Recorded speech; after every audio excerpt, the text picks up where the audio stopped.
For many years, we published the academic bands of our schools to spur them to higher standards. Now, when I ask our school leaders and when I visit school, many of you have told me that we now have interesting and innovative programs across all our schools.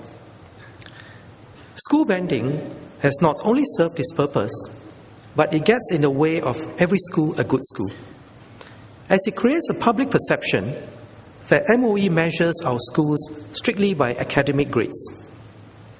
So I'm pleased to announce that from this year onwards, we will abolish the banding of schools by their absolute academic results.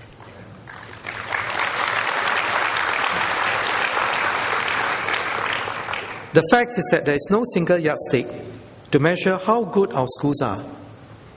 To give parents more comprehensive information on our schools, we have enhanced our school information service. Parents can now search for schools based on a range of attributes such as distance, CCA, niche areas, and special programs. To strengthen our school's focus in delivering a student-centric, values-driven education, we will realign our excellence and recognition framework. Today, we have two schemes to encourage schools to achieve excellence: the School Excellence Model, or SEM, and the Master Plan of Awards. These are useful schemes. The SEM is an accountability measure, while the Master Plan of Awards was designed to recognize schools for their various achievements. However, both have led to much administrative work for schools and fueled public perception that schools are chasing awards. Having studied this for over a year now, we will make a major change. We will instead have a clear, simple framework to achieve and recognize school excellence. We will replace the Master Plan of Awards with a new way of recognizing schools and their best practices. We will recognize best practices in the key attributes that contribute to a good school, the same ones that I'm talking about today. To nurture every student and engaged learner, we will recognize best practices in teaching and learning, character and citizenship education, student all-round development, and to support every teacher a caring educator, we will recognize best practices in staff development and well-being. And to enable every parent a supportive partner, we will recognize best practices for partnerships. The School Distinction Award will remain to recognize schools that have achieved all-round school excellence based on the SEM. These schools will be well placed to help other schools to become better. We will also be reducing the number of performance measures in the SEM by half. The changes will reduce workload on reporting. More importantly, the new framework helps sharpen our schools' focus on putting students at the core of their daily work and on having educators and parents work together in this collective undertaking. As the name Best Practices suggests, the goal is to share and learn. We should be generous in sharing and humble in learning. To facilitate this, we will set up an online repository of good school practices. For every school to be a good school, we cannot have cookie-cutter schools. Let us aim for a diversity among schools, each with its own niche area and peak of excellence. In fact, many schools are developing interesting niche programs, ranging from visual arts at St. Anthony's Primary to Wushu at Hong Wen School and environmental education at Woodgrove Secondary. Allow me to show you a video of Hougang Primary School, which has made outdoor activities a part of their school identity.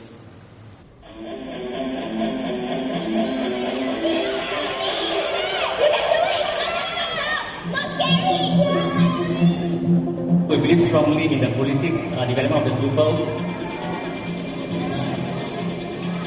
and we hope to achieve this through OAE. Provide opportunities for all. Teach the core program through our PE lessons. The flying is very fun.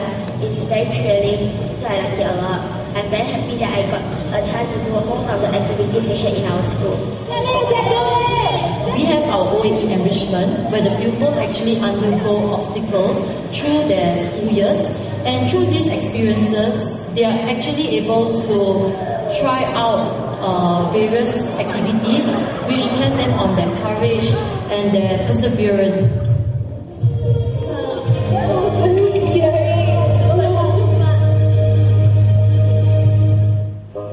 So what's inside this balloon? Carbon dioxide. Nitrogen. We have infused OAE in our English, Maths and Science lessons. For example, the topics on gases in science. Pupils are more curious to learn. We have a collaboration with an Australian school called Scotch College, and through this trip, they showed that they were confident in interacting with the other pupils.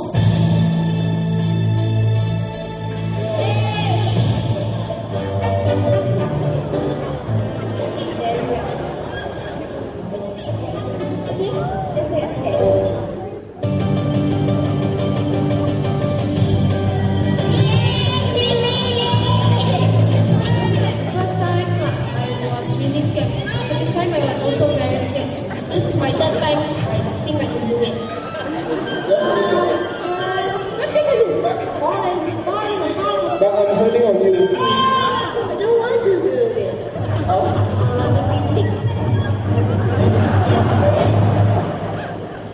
I will try other sports.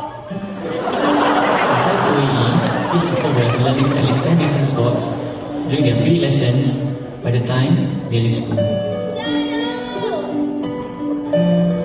From primary 1 to primary 4, I kept failing my examinations. 读书就是每次一开口就睡觉了。 In primary 5, I had a teacher mentor, Mr. Asnan, and he's the one who introduced me into OAE. 参加这个活动了，就开窍了。 I learned problem solving skills. 他自信心就来了，我就感到很高兴。 And I finally made it to poly.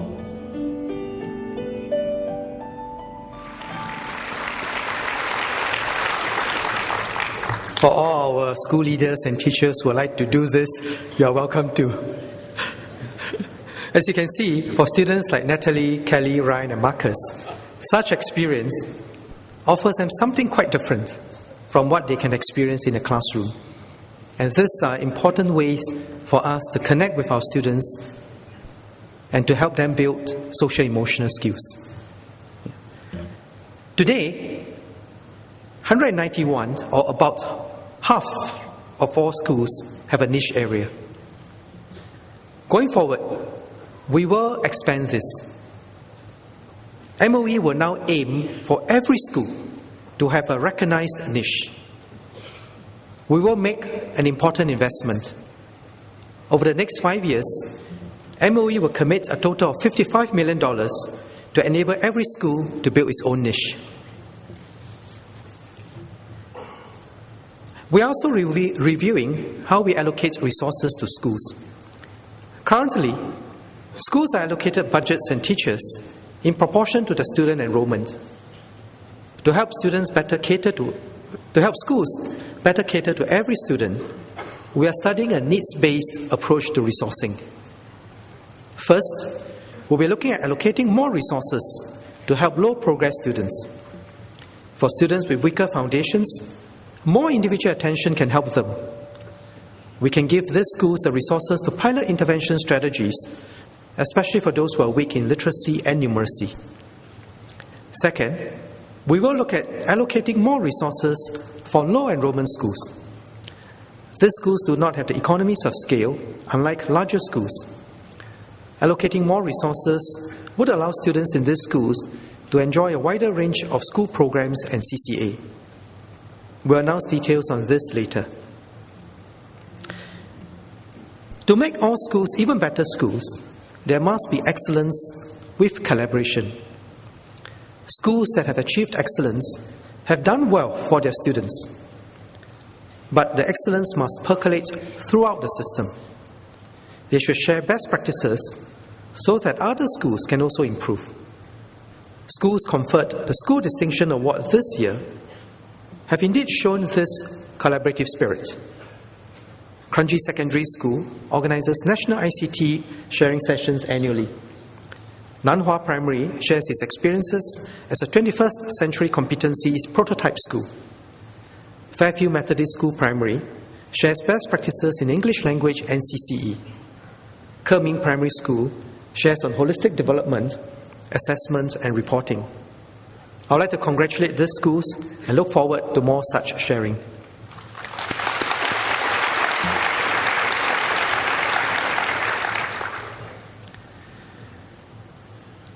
The third attribute is every teacher a caring educator. Ultimately, no education system can be better than the quality of its teachers. Every teacher a caring educator is our shorthand for saying that our teachers lead, care, and inspire. Who are caring teachers? A caring teacher is one who believes that every child can learn and acts on that belief, is able to connect with and motivate the child, know her, shape her values and character, help her grow as a person, and bring out the best in her. A caring teacher is a skillful teacher, one who masters his content and is able to engage students through thoughtful planning and skillful execution. I know it's not easy to be a caring teacher. And as a system, we have 33,000 teachers. And despite setting high standards in our recruitment and development, having all meet our high professional standards consistently is no mean feat. So from time to time, we do have teachers who do not live up to their high calling and who disappoint us. And we must and will take cases of educators' misconduct seriously so as to maintain public trust. We must uphold the ethos and values of the profession so that it continues to command respect. The vast majority of educators uphold high professional standards, and we must aspire to enable every teacher to be a caring teacher. Much has been done in the past years to deepen the ethos of the teaching profession and to enable teachers to grow. Let me outline 3 things that we are doing and will continue to do. First, to have teachers who care, we must care for our teachers. Not just school leaders, but parents and our community at large must support our teachers. On my part, I will fully support teachers who act professionally, provide recognition, and signal the value that we place on the teaching profession. Many of our teachers have shared with me the challenges that you face at the front line every day. Many of you are torn between tending to your own children and tending to your students whom you care deeply for as well. We understand this and regularly review our HR policies to better meet the needs of teachers for work-life balance. For example, as teachers do not have annual leave, we have provisions for teachers to go on urgent leave if necessary. For teachers who need to take longer absences beyond 6 months, MOE deploys up to 1,000 replacements at any one time to ensure that their duties are adequately covered. But I know that many teachers find it difficult to go away, as one of you mentioned, that even it is not a 9-to-5 job, and if you leave the classroom for the day, the students are without you for that day, and sometimes you feel bad about getting a colleague to stand in for you because colleagues too have their own responsibility. And indeed, the more caring our teachers, the greater the stress that they feel. There may also have been some unevenness and misconceptions in the implementation of performance management, which causes unnecessary stress. And in this regard, HR will look into how performance management could be improved. In addition, schools can exercise greater flexibility in meeting the needs of the staff. There are many examples of this already happening. One school I visited recently allows teachers with young children to report later so that they can settle their children first. And this teacher who mentioned it to me said it was she had such a peace of mind that her toddler has been settled, as well settled into the preschool, and she can get on with focusing fully on her students. So with the support of caring colleagues, school leaders and parents, I hope that we can accommodate more such arrangements on a case-by-case basis. Now, many parents and teachers have suggested that we have smaller class size, even students. Let me share a story. I visited Unity Primary School last year. I was told they had planned for me to be a teacher for a day. I had hoped that there was some MOE rules that said that unqualified, non-NIE trained ministers were not allowed to do so. Unfortunately, there was no such rule. Now, it was a primary 4 critical thinking class, and a few minutes after I entered, the teacher turned to me and said, "Over to you, Minister." And immediately, a child raised his hand and said, "Minister, can we reduce class sizes?" I thought to myself, this must be planted. So I told the class, "Oh yes, we could have smaller class sizes, but then we'll need more teachers. We have to pay our teachers. So where do we get the money?" Now they had interesting answers. One hand went up, ERP. Another said, GST. And a third said, income tax. So I asked them, who are paying these taxes? So they looked at each other, and one of them said, "Oh, our parents." I then asked, in 20 years' time, who will be paying these taxes? And they looked a little puzzled, thought for a while, and said, "Oh, us." So I said, "Well, what about this? We halve the pay of all our teachers, then we can have double the number of teachers." And the students spontaneously said, No, that would be unfair. Our teachers work hard and they have their families too. I must say that the teachers were around me and the principal looked very relieved. So I asked, okay, so what else can we do? And after a few trial and error, one very thoughtful boy stood up and said, some of us learn faster than others. We can help to teach the others. Now, I was very touched by this visit because first it showed how much the students cared for their teachers. And this thoughtful child who raised this suggestion also got me thinking about how we can encourage more collaborative learning. For those who learn faster, they can indeed teach those who learn slower. And this can encourage empathy and concern for others. Now, more fundamentally, class size is not a silver bullet. It is an oversimplification to think that having smaller class sizes can significantly improve the quality of learning. It is not just about the budget, but the determining factor remains the quality of teachers. There are trade-offs. If we were to expand the teaching force to reduce class sizes, we'll need more teachers and quality will drop. Now, there's one other critical fact, and that is our overall pupil-teacher ratio is not an unfavorable one. We are similar to OECD norm. Our PTR is just below 18 for primary schools and 15 for secondary schools. The OECD average is 16 and 14.